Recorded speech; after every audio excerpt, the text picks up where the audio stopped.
Now, Channel 3 early warning weather with meteorologist Mark Dixon. And meanwhile, here in Connecticut, it's all about the impending heat and as well an uptick in humidity, but otherwise dry conditions. Here's a look at numbers where we currently stand here in the noon hour. Close to 80 in the Northwest Hills, 80 to 85 elsewhere inland, and from the upper 70s to low 80s along the shoreline. 81 for New Haven, 82 currently in Hartford. Our normal high for this time of year is 84, so we will well surpass that as we head through the coming hours. Dew point values still very comfortable, 50s and low 60s inland. A little bit muggier along the shoreline with developing sea breezes that will keep temperatures there from going too much higher this afternoon.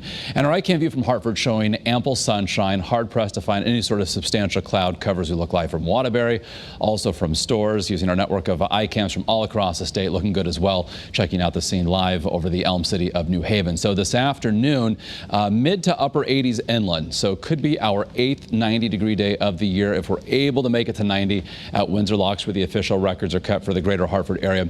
And again, with some sea breezes this afternoon, low to mid 80s along the 95 corridor. If you're heading to area beaches, say from Mystic, 83, Madison, Hammonasset going at 85 degrees, 86 in Milford, a little bit warmer as you head farther west along the coastline, with high tide coming late afternoon through the early evening hours. And high pressure is in control throughout the region, so we'll see plenty of sunshine for today as we look at the big view here. The storm system that eventually brings us some wet weather, possibly some thunderstorms, is moving through the northern plains. That does not arrive until late in the day Thursday night, and into early Friday. So in the meantime, the Big Blue H is going to dominate for us here as Futurecast as we step you through the rest of this afternoon. Mainly clear skies through the evening and overnight hours. More of the same tomorrow. We'll see a lot of sunshine yet again across Connecticut for our Wednesday. A few clouds may develop during the course of the afternoon. You see a few specks of green off to our west. Will be dry here in Connecticut. Now we're also tracking a little disturbance, an area of low pressure that's been drifting southward through, say, Georgia and now across the Florida Panhandle. As this emerges into the northeastern Gulf of Mexico,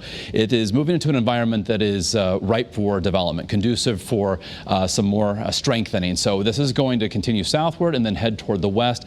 And the National Hurricane Center is monitoring this closely, as this could become perhaps a tropical depression. If it were to even further strengthen, it could become our next tropical storm, and it would take on the name Barry. Regardless, it looks to produce a lot of heavy rain for the Gulf Coast states as we head through the next several days. We'll of course keep you updated on that, but of no concern for us here in Connecticut. What we're monitoring are those temperatures. Tomorrow, muggier than today. Temperatures 90 or better, near 90 on Thursday. Again, late Thursday, we'll see an increase in cloud cover, some rain and thunderstorm chances Thursday night into early Friday. And then for the upcoming weekend, near, if not above 90 for both days, morning lows in the 60s. I think the rain or thunderstorm threat on Sunday is pretty minimal at this point, so we may be able to string together a couple of dry days over the weekend. And there's a look at shoreline highs, mid 80s, generally speaking, as well through the end of the week, and even upper 80s for the upcoming weekend. All right. So this is sort of the nicer day as far as not feeling too oppressive before we move on. Yeah, yesterday was nice after we got rid of the clouds. Today is stellar, and then tomorrow we'll start noticing the humidity, and definitely on Thursday. All right.